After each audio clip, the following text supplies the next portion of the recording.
மதிமுகனுடைய முதன்மை செயலாளர் துரை வைகோ கட்சியினுடைய தற்போது வகிக்கக்கூடிய முதன்மை செயலாளர் பொறுப்பிலிருந்து விலகிக் கொள்வதாக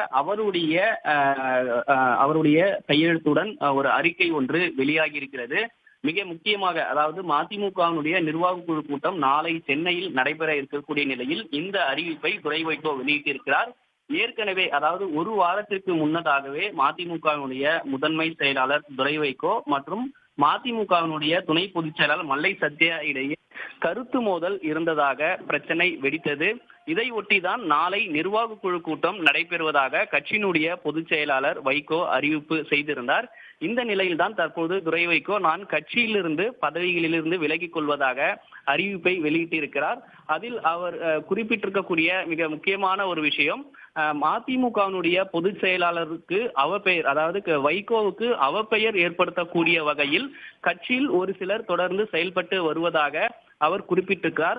அது மட்டும் இல்லாமல் ஏற்கனவே, அதாவது துரை வைகோ கட்சியினுடைய பொறுப்புக்கு இதற்கு முன்னதாக தலைமை நிலைய செயலாளர் பொறுப்பில் இருந்தார். அதற்கு பின்னதாக முதன்மை செயலாளர் பொறுப்பில் இருக்கிறார்.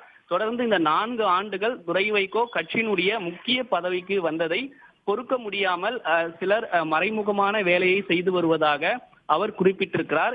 எனவே கட்சியினுடைய நலனை கருத்தில் கொண்டு நான் முதன்மை செயலாளர் பதவியிலிருந்து விலகிக் கொள்வதாக துரை வைகோ அறிவித்திருக்கிறார்.